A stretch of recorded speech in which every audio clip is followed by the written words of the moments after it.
अब बच्चे हम डिस्कस करेंगे ग्रीक ट्रेजेडी को। और बेसिकली एक गॉड था जिसका नाम था डांसस। ये ग्रीक गॉड है। इसका ये गॉड ऑफ वाइन है। और रोमन मिथ के अंदर इसे बैकस के नाम से जाना जाता है। ठीक है जी। और जियस जो है वो एक गॉड है, लेकिन जो सिमिली है शी वाज ह्यूमन। ठीक है, वो एक फीमेल थी, गॉडेस नहीं थी। तो जियस जो है इसका एक रिलेशन था सिमिली के साथ।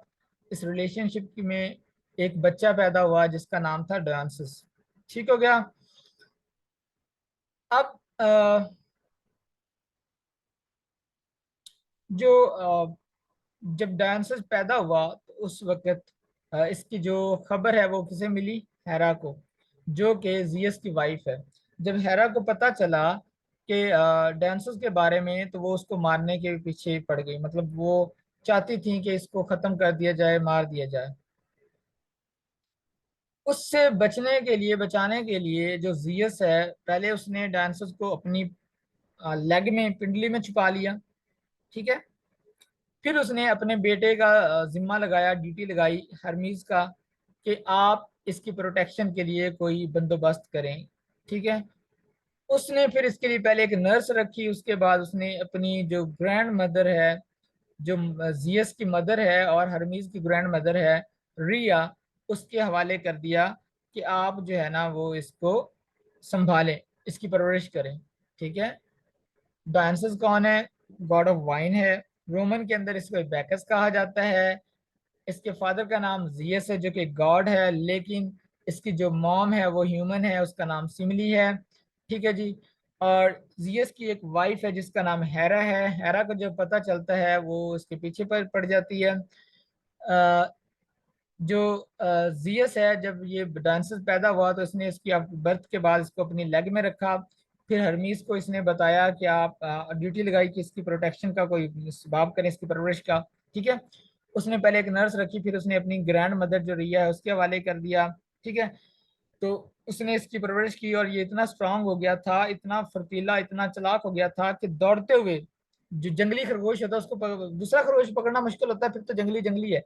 तो ये उसको अपने पैरों पे दौड़ के पकड़ लेता था, और इतना ब्रेव हो चुका था कि ये अपनी रिया ग्रैंड मदर के साथ शेरों की सवारी करता था। ठीक है।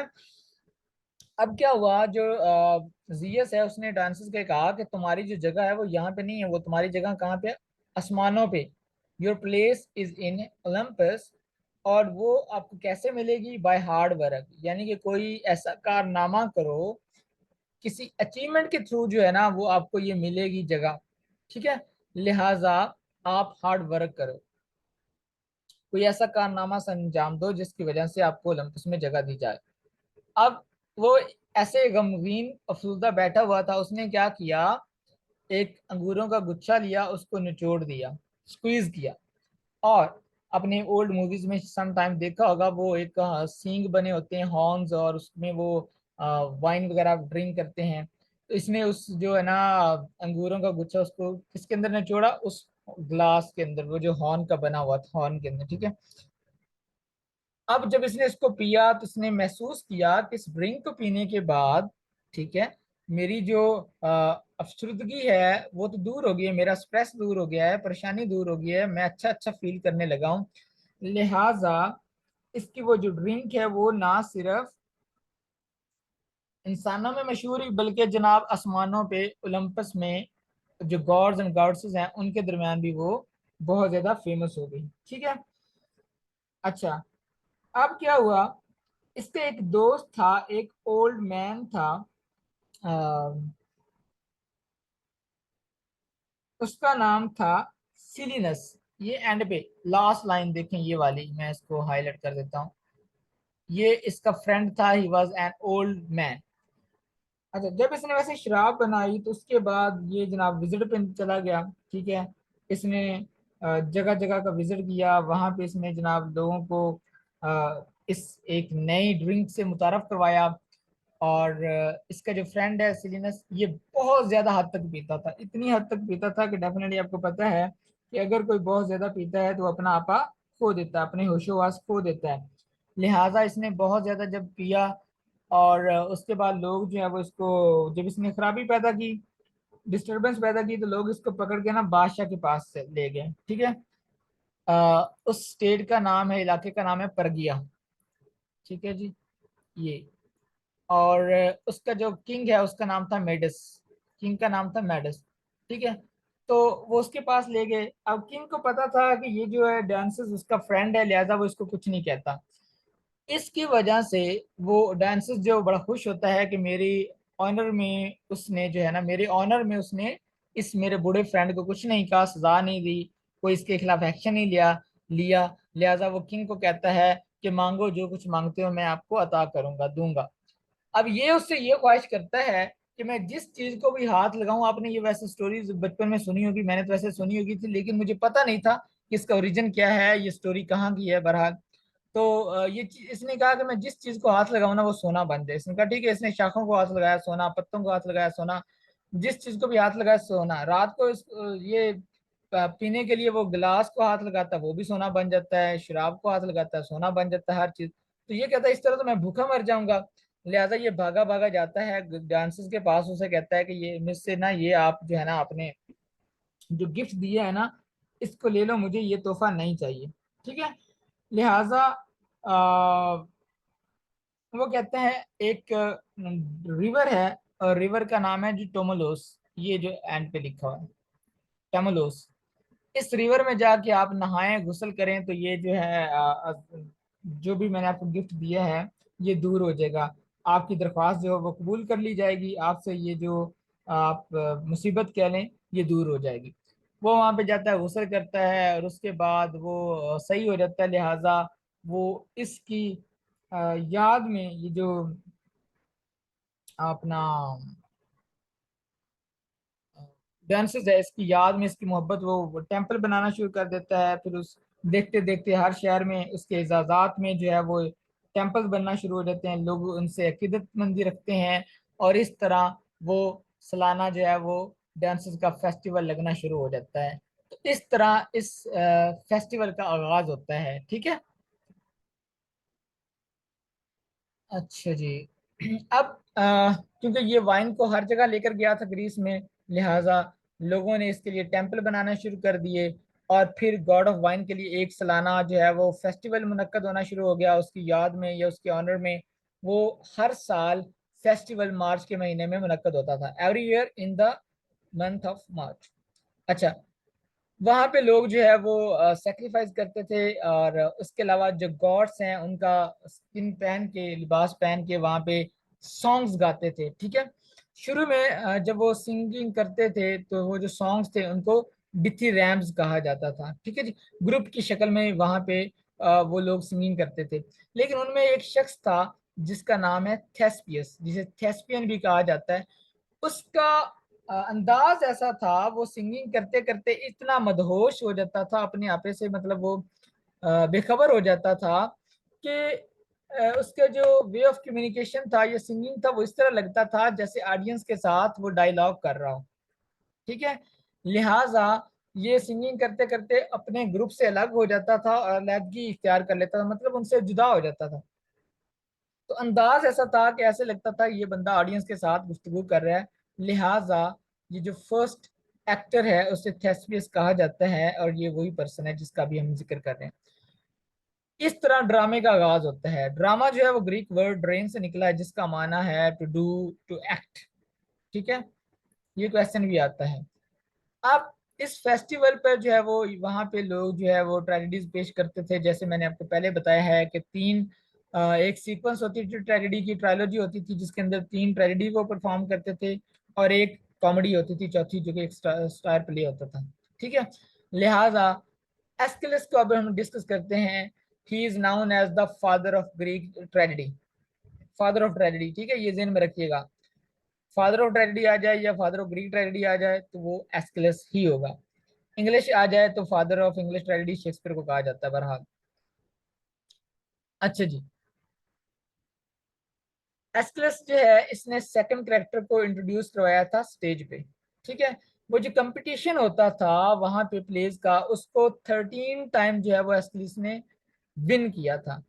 और कोरस जो है उनकी जो तादाद होती थी वो 50 होती थी, और इसने उनकी तादाद 50 से 12 कर दी थी। ठीक है, पहले कोरस की तादाद 50 होती थी, 50 से फिर कोरस की तादाद इसने ग्रुप की जो मेंबर्स थे वो कितनी कर दी, 12। ठीक है जी। He is one of the great ancient Greek ट्रेजेडियन।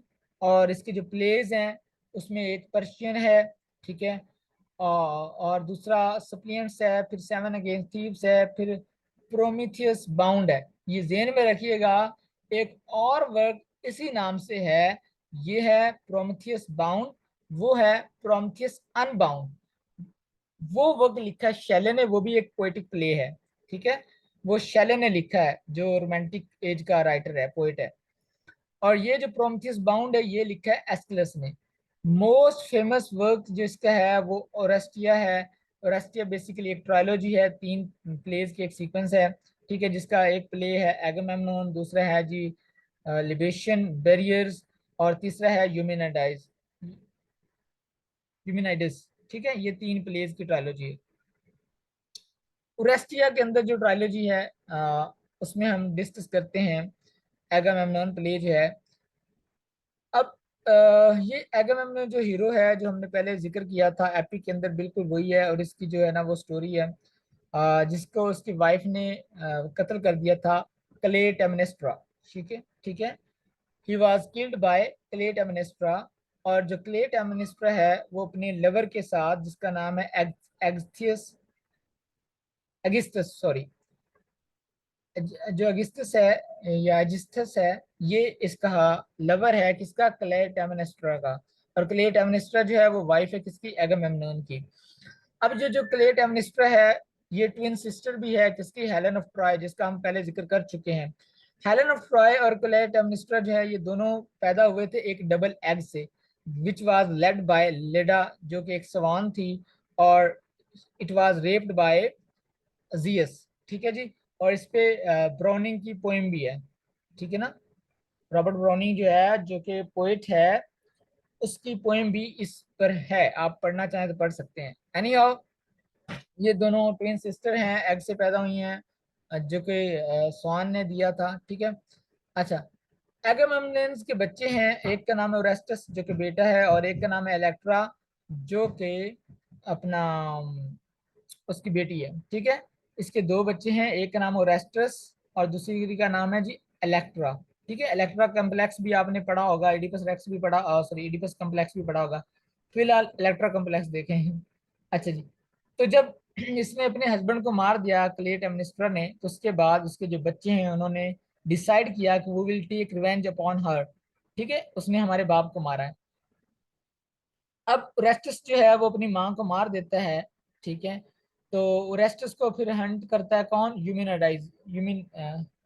यूमिनाइडिस। ठीक है, वो इसको हंट करता है, इसको पनिशमेंट देता है क्योंकि इसने मैट्रिसाइड किया है, इसने अपनी माँ को मारा था। Due to committing matricide he was punished by Eumenides. ठीक है जी, ओरेस्टस। फिर हमारे पास आ जाता है जी नेक्स्ट सोफोक्लीज। जो सोफोक्लीज है, कोरस क्या होता है, अच्छा आपका क्वेश्चन है कोरस क्या था। कोरस बच्चे एक ग्रुप होता है स्टेज पे जो कि कमेंट्री करता है। अगर आपने एडिपस रेक्स पढ़ा होगा तो पहले वो उसका बैकग्राउंड बता रहा होता है कि एडिपस रेक्स जो है वो प्ले में क्या स्टोरी चल रही है, क्या हो रहा है। फिर दरमियान में एपिसोड के बाद वो कमेंट्री करता है, वो प्ले के अंदर सिंगिंग का काम भी करता है। ठीक है, तो ये उसका रोल होता है कोरस का।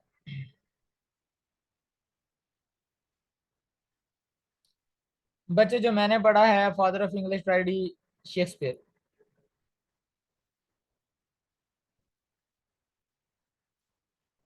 अच्छा, सोफोक्लिस की बात करते हैं। ये क्लोनस में पैदा हुआ था, ये एथन के करीब है एक जगह वहां पे। और ये कंटेम्प्रेरी राइटर है एस्केलस का भी और यूरिपिडीज का भी। Best known for is 123 plays. ठीक है जी, और उसमें मतलब इनके जो 123 प्लेज में जो बेस्ट नाउन वर्क है वो इडिपस द किंग है, सबसे इंपॉर्टेंट। ठीक है, वेल एजुकेटेड है ऑल आर्ट्स, आर्ट्स में, जिसमें पोइट्री आ जाता है, dance, philosophy, music, mathematics, astronomy, law, athletics, military tactics. ये सारे वो ब्रांचेस फीचर्स कह लें या फील्ड्स हैं जिसके अंदर ये बंदा जो है वो एजुकेटेड था। इसके जो 123 प्लेज हैं उनमें से 7 कंप्लीट प्लेज जो है वो सरवाइव करते हैं, ठीक है। और इसने ये जो कंपटीशन था ये 24 टाइम जीता था। इसकी जो कंट्रीब्यूशन है प्ले के अंदर वो ये है कि इसने थर्ड करेक्टर जो है वो स्टेज पे इंट्रोड्यूस करवाया था। कोरस के जो मेंबर्स हैं 50 थे, लेकिन जो एस्कलस है उसने उसको 12 कर दिया, इसने 12 से अपने प्ले के अंदर उसको 15 कर दिया, ठीक है जी। He is known as the best dramatist.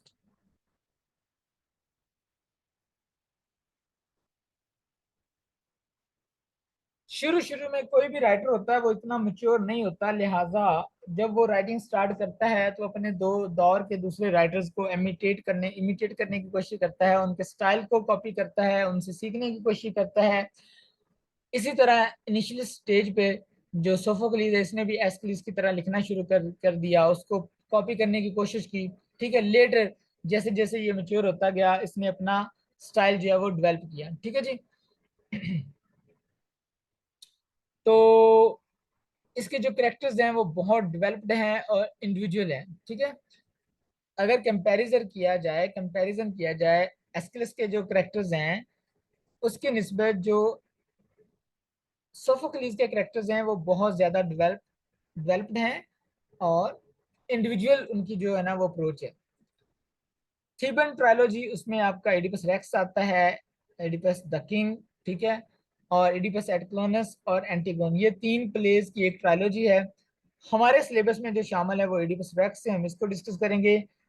Oedipus racks जो है ये जब पैदा होता है तो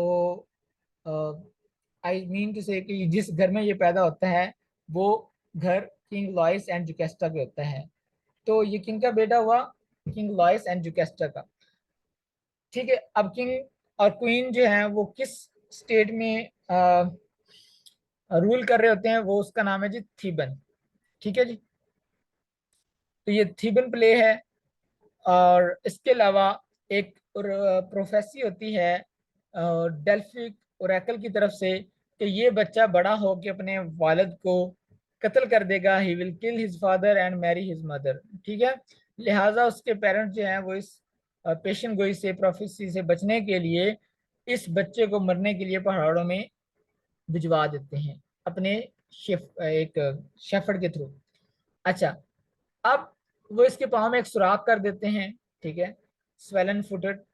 तो वो बंदा जिसके जिम्मे ये ड्यूटी लगाई जाती है कि आपने इसको मार देना है, वो कहता है इस बच्चे का क्या कसूर है, लिहाजा वो किसी दूर दराज इलाके के एक शेफर्ड को जो है वो बच्चा दे देता है, ठीक है। अब वो इलाके का नाम होता है कोरियंथ, और उसका जो किंग है उसका नाम है पॉलीबॉस, और उस पॉलीबॉस की जो वाइफ है उसका नाम है मिरोप, ठीक है। वो इसकी परवरिश करते हैं और जब ये जवान हो जाता है वहां बैठे बैठे इसकी एक शख्स के साथ फाइट होती है। वो इसे बताता है कि तुम तो अपने माँ बाप की औलाद ही नहीं हो, ठीक है। वहां से ये भागा भागा जाता है ओरेकल के पास, ठीक है, उनसे ये पूछता है कि मेरे माँ बाप कौन है। वो बजाय इसका आंसर देते बात खत्म हो जाती, वो इसको ये कहते हैं कि भाई आप वो हो जो अपने बाप को कत्ल कर देगा और अपनी माँ से शादी कर लेगा। अब ये बेचारा इस डर से कि कहीं मैं अपने बाप को मार ना दूं, ये प्रोफेसर सच ना हो जाए, लिहाजा वो वापस कोरियंथ जाता ही नहीं है, वो किसी और तरफ का रुख कर लेता है। वहां पे जाते जाते एक जगह आती है जहाँ पे 3 रोड जो है ना वो क्रॉस कर रहे होते हैं एक दूसरे को। तो वहां पे ये एक शख्स को कत्ल कर देता है, उसके साथ कुछ और लोग भी होते हैं, वो उनको भी मार देता है, उनमें से एक बच जाता है। अब बेसिकली ये किसको मार रहा होता है, ये किंग लॉयस को मार चुका होता है। क्वेश्चन ये पैदा होता है कि बहरहाल ये डिबेट है कि जो फेट है ना वो कंट्रोल करती है इंसान को। तो अगर इसे प्रोफेसी कर दी गई थी कि तुम अपने बाप को कत्ल करोगे और उसे ये भी नहीं पता कि मेरा बाप कौन है, तो इसको चाहिए था कि ये किसी भी शख्स को ना मारता, ठीक है। कोई भी शख्स इसका फादर हो सकता है क्योंकि इसको तो अपने बाप को पता ही नहीं है, लिहाजा ये क्रिटिक्स कहते हैं इसको मारना ही नहीं चाहिए था किसी को भी। बहरहाल इसका वहां पे झगड़ा होता है, तो ये जिसको मार देता है विदाउट नोइंग वो इसका फादर होता है किंग लॉयस। उसके बाद ये थीबस पहुंचता है, वहां पे एक स्फिंक्स होती है। स्फिंक्स बेसिकली एक ऐसा ऐसी ऐसी क्रिएचर है जिसका जो धड़ है, जो बॉडी है वो लाइन की तरह है, लेकिन जो इसका हेड है वो ह्यूमन है। ठीक है, तो ये क्वेश्चन पूछती है हर बंदे से कि वो कौन है जो सुबह के वक्त चार पाँव, चार उसके पाँव होते हैं, दोपहर को उसके दो होते हैं और रात को उसके तीन होते हैं। अगर कोई आंसर नहीं देता तो उसको खा जाता है। ठीक है जी। ये इजिप्शियन, जो एशियंट इजिप्ट है और ग्रीक है, ये उसके अंदर एक मिथिकल क्रिएचर है। अच्छा, इडिपस कहता है जी इंसान है जब पैदा होता है तो उसके दो पाँव दो हाथ होते हैं, वो रेंगना शुरू कर देता है। जब वो जवान हो जाता है तो दो पाँव पे चलना शुरू कर देता है। जब वो बूढ़ा हो जाता है तो उसके पास एक लाठी होती है, इस तरह उसकी तीन लेग्स हो जाती हैं। ठीक है, जिसके साथ वो सहारे के साथ चलता है। स्फिंक्स अपने आप को मार मार लेती है और इस तरह थीबस पे ये जो एक एक अजाब था ये खत्म हो जाता है। ठीक है, लिहाजा वो लोग इसको किंग बना देते हैं। जब ये किंग बन जाता है तो डेफिनेटली जो उससे पहले क्वीन होती है उससे ये शादी कर लेता है। कुछ अर्सा बाद वहां पे प्लेग आता है जिसकी वजह से उसकी जमीनें बंजर हो जाती हैं, बच्चे पैदा नहीं होते। ठीक है, और कहत पड़ जाता है। वो लोग रोते रोते आते हैं इसके महल के सामने जब ड्रामा शुरू होता है। ठीक है, जब प्ले शुरू होता है तो वो लोग वहां पे आके रो रहे होते हैं और ये उनसे कहता है कि रोना छोड़ दो। आपको क्या लगता है मुझे इल्म नहीं है? मुझे अपनी राया का, मैं अपने लोगों का इल्म है। मैंने ऑलरेडी अपने जो ब्रदर इन लॉ है, इसका जो साला है, ठीक है, उसका नाम है क्रेयोन। ठीक है, जो जुकेस्टा का भाई है, उसको इसने भेजा होता है ओरेकल के पास इसका हल ढूंढने के लिए। ठीक है जी। तो ये वहां वापस आता है, वो बताता है कि जो किंग लाइस का कातिल था उसको यहाँ से निकालेंगे तो तभी ये प्लेग जो है ना वो दूर होगा। वो कहता है कि जिसको पता है वो बता दे, उसको सजा नहीं दी जाएगी। अगर किसी ने ऐसे बंदे को जिसने कत्ल किया पनाह दी होगी तो मैं उसको सख्त सजा दूंगा। ठीक है, और वो अपने आप को भी कहता है कि उसकी जो पनिशमेंट है अभी अगर कोई बता दे वो एग्जाइल है, और मैं अगर हुआ मुजरम तो मैं भी इसी का हकदार हूँ। एनी हाउ, बाद में वो सारी जब स्टोरी का कंक्लूजन होता है तो पता चलता है कि ये जो है ना खुद ही वो कातिल है, इसी ने इसको कत्ल किया था। और यही जो कैस्टा जो है इसकी मदर भी है और इसकी वाइफ भी है। ठीक है, लिहाजा जो कैस्टा अंदर जाती है और अपने आप को मार लेती है, हैंग कर लेती है। ये भागता भागता जाता है, पहले उसे मारने जाता है लेकिन जब देखता है कि वो मर चुकी है फिर उसके ब्रोचर से अपने आप को अंधा कर लेता है। तो इस तरह जो एंड पे क्रियोन किंग बन जाता है और इसके साथ इसकी बेटियां होती हैं दोनों, एंटीगोन और एंड इजमेन। तो ये इसकी बेटियां होती हैं और ये वहां से निकल रहा होता है। ठीक है। अच्छा, इसके प्लेस के साथ जो एक और सीक्वेंस इस ट्रायोलॉजी के अंदर जो एक और प्ले होता है वो होता है एंटीगोन, जो कि इसकी बेटी का नाम भी होता है। तो ये जो स्टोरी है बेसिकली ये इडिपस की है, और I mean to say basically Antigone की है जो लीडिंग करेक्टर है। ठीक है, the daughter of Oedipus and Jocasta. अब इसमें ये होता है कि इसके जो आपस जो भाई होते हैं वो लड़ते हैं। एक की तरफ इसका जो मामू क्रियोन है वो एक का साथ देता है, और उनमें से इसके एक भाई की जो डेथ हो जाती है जो कि उसका दुश्मन होता है। एनी हाउ, वो इसको कहता है कि अगर तुमने अपने भाई को दफन किया, ठीक है, तो आपको हैंग कर दिया जाएगा, आपको जो पनिशमेंट मिलेगी वो डेथ होगी। तो ये क्या डिसाइड करती है, ये कहती है कि मैं अपने भाई उसकी लाश जो है वो इस तरह जानवरों के हवाले नहीं करूंगी, मैं इसको बरी करूंगी। ठीक है, दफन करूंगी। जब वो उसको दफन करती है तो उसके बाद ये सुसाइड कर लेती है। एंटीगोन का जो लवर होता है वो क्रियोन का बेटा होता है। बहरहाल इडिपस रेक्स के चार बेटे होते हैं, दो सॉरी बच्चे होते हैं, दो बेटे और दो बेटियां। एक एटिक्लोस होता है, दूसरा पॉलिनिसिस होता है, और बेटियों को तो मैं बता चुका हूँ, एंटीगोन एंड स्मेन। अब आप वहाँ आ जाते हैं जी यूरिपिडीज की तरफ। प्रेरिडियन जो है क्लासिकल एथेंस के उनमें से ये एक है। अभी रिसेंटली सिंध के अंदर ये क्वेश्चन आया था कि अरिस्टोटल ने द मोस्ट ट्रेजिक पोएट किसको कहा है। ये अभी रिसेंटली जो पेपर हुआ था सिंध के अंदर लेक्चरशिप का, उसमें ये क्वेश्चन आया था।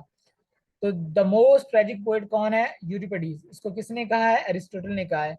इसने 4 टाइम्स जो है ये कंपटीशन जीता था। 18 और 19 के जो सर्वाइव्ड प्ले हैं, और इसके जो मोस्ट फेमस वर्क हैं वो द ट्रोजन वुमन है, हेलन है, क्यूबा है। और इसमें इसका जो सबसे वैसे फेमस ट्रेजेडी है यूरिपिडीज की, the most famous play media. ठीक है। अच्छा जी। मीडिया की जो स्टोरी है वो कुछ इस तरह है कि ये अपने हस्बैंड से रिवेंज लेती है। इसका जो हस्बैंड है उसने इसको छोड़ के किसी और औरत की तरफ वो चला गया, ठीक है, उसको इसने अपना लिया और उसको छोड़ दिया। अब मीडिया जो है वो अपने हस्बैंड से बदला लेने के लिए उसकी जो ब्राइड है उसको भी मार देती है, ठीक है, उसके फादर को भी मार देती है, और अपने हस्बैंड जैसन को सजा देने के लिए अपने बच्चों को भी मार देती है, ठीक है। The most tragic story media जो है वो इसकी द मोस्ट ट्रेजिक स्टोरी है। इडिपस भी बहुत ट्रेजिक स्टोरी है और ये भी बहुत ट्रेजिक स्टोरी है कि बेवफाई तो इसका हस्बैंड करता है, वो एक और औरत की तरफ चला जाता है, ठीक है, उसके साथ उसका अफेयर होता है, शादी करता है। ये अपने हस्बैंड से बदला लेने के लिए पहले उसकी बीवी को मार देती है, फिर उसके हस्बैंड फादर को भी मार देती है, और फिर अपने बच्चों को भी मार देती है, ठीक है जी। अब हम चलते हैं जी क्लासिकल कॉमेडी की तरफ। साउंड इशू क्या एक बच्चे की तरफ है, ये सबको साउंड इशू है? वजिया के अलावा भी बाकी बच्चों को आवाज नहीं आ रही, जल्दी से ट्राई करें। अच्छा बस जी, बाकी सबके लिए क्लियर है, लिहाजा वजिया आप अपना इंटरनेट जो है ना कनेक्शन चेक करें। ठीक है, ठीक है, ठीक है। सब लोग एक्टिव बैठे हैं, मुझे लगा शायद बोर हो रहे हैं, लेकिन जैसे रिस्पॉन्स है इसका मतलब सब एक्टिव है। अच्छा क्लासिकल कॉमेडी में आपके पास आता है जी फादर ऑफ कॉमेडी अरिस्टोफेनेस। ये फादर ऑफ क्लासिकल कॉमेडी है। इसका जो टाइम पीरियड है वो 5th सेंचुरी BC है, ठीक है जी। और ये फादर ऑफ कॉमेडी है, और इसकी जो कॉमेडी है उसको ओल्ड कॉमेडी कहा जाता है। और इसके कंट्रास्ट में जो मेनांडर है ये भी कॉमेडी लिखता है, इसकी कॉमेडीज को न्यू कॉमेडीज कहा जाता है, ठीक है जी। अब जो मेनांडर है वो इंडिविजुअल और लोकल इश्यूज को जो है वो स्टाइलाइज करता है। सॉरी, जो अरिस्टोफेनिस है वो इंडिविजुअल करेक्टर्स को जो है टारगेट करता है, ठीक है। द क्लाउड्स ये इसकी एक कॉमेडी है जिसके अंदर ये इन अ क्रूअल वे जो सोक्रेटिस है उसको कैरिकेचर करता है, ठीक है जी। जो कि एक फिलोसफर है, उसका जो ट्रायल होता है वो डेथ तक जो पॉइजन वगैरह पीता वगैरह वगैरह, ठीक है। तो इसके अलावा यानी कि ये पर्सनल अटैक करता है। द फ्रॉग्स, ठीक है, ये इसकी सेकंड जो कॉमेडी है, इसमें जो गॉड डांसेस है उसको ये जनाब लेके चलता है। वो एक अबसर्ड फैशन जो है उसमें अपने आप को ड्रेस करता है, पहनता है, वो अडॉप्ट करता है ड्रेस, अबसर्ड किस्म का फैशन, ठीक है। और वो हेडिस के पास जाता है वहां से वापस लाने के लिए किसको, यूरिपिडीज को, फ्रॉम द डेथ, ठीक है जी। हेडिस भी गॉड है। अच्छा जी, इसके अलावा और भी इसके जो है ना वर्क्स हैं, लेकिन ये इसके फेमस वर्क्स हैं। वहां पे एक फेमस सीन होता है इस प्ले के अंदर जहाँ पे एस्किलस और यूरिपिडीज जो है ना वो बात कर रहे होते हैं। उनके अंदर एक डायलॉग होता है, who is the better poet. Once again जो एरिस्टोफेनिस है उसकी जो कॉमेडीज होती हैं वो उसमें इंडिविजुअल करेक्टर्स को जो है वो टारगेट करता है, ठीक है। और जो मिनांडर है वो भी 4th सेंचुरी BC का राइटर है। अब मैं इसमें बताना ये चाह रहा हूँ, देखिए पहले हमारे पास आता है 5th सेंचुरी और फिर BC। हालांकि होना ये चाहिए था पहले 4th आता फिर 5th आता, नहीं। जब हजरत ईसा अलैहिस्सलाम पैदाइश हुए जिस साल में, उस साल से पहले, ठीक है, उससे 5 सेंचुरियां पहले पैदा हुआ था आपका वो अपना अरिस्टोफेनिस, और उसके बाद आता है मिनांडर, ठीक है। तो वहां पे हम उल्ट जा रहे हैं ना BC में, इसलिए 5 पहले आता है और 4th बाद में आता है, ठीक है। यही पूछा है ना आपने। अच्छा, he is associated with new comedy, यानी कि ये जो अरिस्टोफेनिस है वो इंडिविजुअल को टारगेट करता था, लेकिन ये जनरलाइज जो सिचुएशंस है उसको लेके चलता है, और स्टॉक करेक्टर्स के थ्रू इसने कॉमेडीज लिखी हैं। स्टॉक करेक्टर्स में जो है ना वो स्टीरियोटाइप्स की होती हैं, यानी कि आप उसको कह लें कि जो इश्यूज हैं या कोई आइडियाज हैं उसको वो प्रेजेंट करता है इन करेक्टर्स के थ्रू। वंस अगेन बताना ये चाहूंगा, जो अरिस्टोफेनिस की कॉमेडी है उसको ओल्ड कॉमेडी कहा जाता है, मिनांडर की जो कॉमेडी है उसको न्यू कॉमेडी कहा जाता है। इसमें डिफरेंस क्या है? जो लोकल इश्यूज हैं वो प्रेजेंट करता है अरिस्टोफेनीज, इसके थ्रू इंडिविजुअल करेक्टर्स को जो है ना उसकी कैरिकेचर करने के साथ। जो मिनांडर्स है वो न्यू कॉमेडी जो है उसको जो जनरल इश्यूज हैं उनको लेके चलता है। ठीक है। इसके अलावा हमारे पास एक पोएट है पिंडार। ठीक है जी, बड़ा फेमस पोएट है। पिंडारी कोड आपने पढ़ा होगा, 5th सेंचुरी बीसी का पोएट है। और क्लासिकल पीरियड का जब आगाज हुआ उस वक्त इसने ओड लिखी थी। इसकी जो ओड है बेसिकली ओड एक शॉर्ट लिरिक पोइम है जिसको आप सॉन्ग भी कह सकते हैं। ठीक है। जिसमें ये इंडिविजुअल को प्रेज करता था, इंडिविजुअल जो हीरोज हैं उनको, चाहे वो कोई हीरो है, चाहे कोई आइडिया है, चाहे कोई इवेंट है। ठीक है।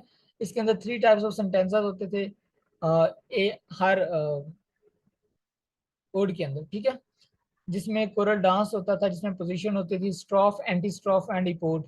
अब ये मुझे आपने आपके लिए असाइनमेंट है कि स्ट्रॉफ जो है वो दाएं से बाएं है या बाएं से दाएं है। ठीक है। इसी तरह एंटी स्ट्रॉफ जो पोजीशन है, मूवमेंट है, वो दाएं से बाएं है या बाएं से दाएं है, और रिपोर्ट क्या है। ठीक है, ये आपकी असाइनमेंट है। आगे हमारे पास आ जाता है जी इसके जो कोर्स हैं उसका एक मेजर ग्रुप है पिंडारी कोर्स का, 4 बुक्स के अंदर। ठीक है।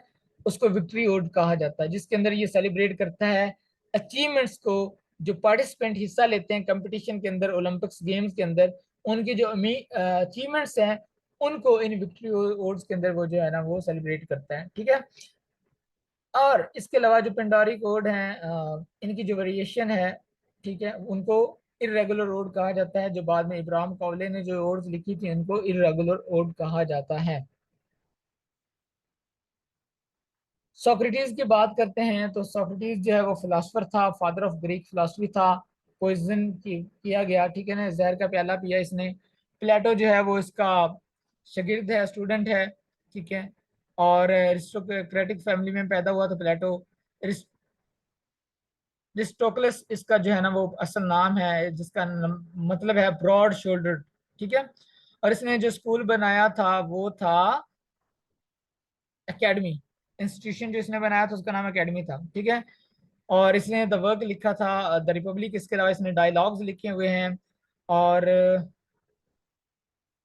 प्लेटो जो है वो भी इसके उस दौर के, जिस तरह बाकी बच्चे जो है वो सोक्रेटिस के इन्फ्लुएंस में थे, ये भी उसी के इन्फ्लुएंस में था। प्लेटो का जो शागिर्द है उसका नाम है जी अरिस्टोटल। ठीक है। अच्छा, एकेडमी जो है वो इंस्टीट्यूशन किसका है? प्लेटो का। उसके गेट पे क्या लिखा हुआ है? उसके गेट पे लिखा हुआ है let no one without mathematics and geometry enter. ठीक है। ये उसकी एकेडमी के ऊपर स्टेटमेंट लिखी है। इसके अलावा कुछ भी और पढ़ने की जरूरत नहीं है। बस इतना पता होना चाहिए कि इसकी जो बुक है उसका नाम है रिपब्लिक। और ये जो यूटोपिया का कंसेप्ट था, आइडियल स्टेट का, वो किसने दिया था? प्लेटो ने। प्लेटो किसका शागिर्द है? सोक्रेटिस का, ये पता होना चाहिए। अच्छा जी, अरिस्टोटल किसका शागिर्द है? ये जनाब शागिर्द है प्लेटो का, उसका स्टूडेंट है। अरिस्टोटल ने जो स्कूल बनाया था उसका नाम लाइसियम है। और अरिस्टोटल किसका टीचर है? ये टीचर है उसका अपना अलेक्जेंडर द ग्रेट का। ठीक है। इसके अलावा इसकी जो फेमस बुक है वो द पोएटिक्स है, वो आपको पता होना चाहिए। तो इसके अलावा इसके बारे में ज़्यादा पढ़ने की ज़रूरत नहीं है। जब हमने पोएटिक्स पढ़ेंगे इंशाल्लाह तो फिर हम उसको डिटेल से डिस्कस करेंगे। इस पूरे लेक्चर का जो आज हमने डिस्कस किया है उसका जो कंक्लूजन है वो ये है कि ग्रीक लिटरेचर की इब्तिदा कैसे हुई। सबसे पहले होमर है। होमर जो है वो ब्लाइंड पोइट है। ठीक है। फादर ऑफ एपिक पोइट्री है। फर्स्ट एपिक पोइट से कहा जाता है, ब्लाइंड पोइट से कहा जाता है। फादर ऑफ ग्रीक लिटरेचर जो है वो हेरोडोटस है। ठीक है जी। और उसके अलावा फादर ऑफ ग्रीक ट्रेजेडी जो है वो एस्किलस है। फादर ऑफ ग्रीक कॉमेडी जो है वो अरिस्टोफेनेस है। Father of Greek Greek philosophy जो है वो सोक्रेटिस है। और फर्स्ट पर्सन जिसने एक्ट किया स्टेज पे वो थेस्पियस है। Father of epic epic poetry ये पहले डिस्कस कर चुके हैं हम। आज का जो लेक्चर है इसके अंदर हमने ये सारी चीजें डिस्कस की हैं। आई होप सो कि मैंने पूरी कोशिश की है तमाम चीज़ों को आसानी के साथ एक्सप्लेन करने की। आई होप सो अब आपको पता चल चुका होगा कि पोइट्री है उसका आगाज कहाँ से हुआ, एपिक पोइट्री का। ये भी पता चल चुका होगा ग्रीक ट्रेजेडी का आगाज कहाँ से हुआ, कैसे हुआ, क्यों हुआ, कॉमेडी का आगाज कहाँ से हुआ, ओड का आगाज कहाँ से हुआ, लिरिकल पोइट्री का आगाज कहाँ से हुआ। I hope so. इसी तरह फिलोसफी का आगाज कहाँ से हुआ, कैसे हुआ। तो ये बेसिक्स कुछ जो चीज़ें हैं ये सारी आगे जितना भी आपने लिटरेचर को स्टडी करना है, हिस्ट्री को स्टडी करना है, उसमें ये सारी चीज़ें बार बार आएंगी। तो आज का लेक्चर आई होप सो आपको पसंद भी आया होगा।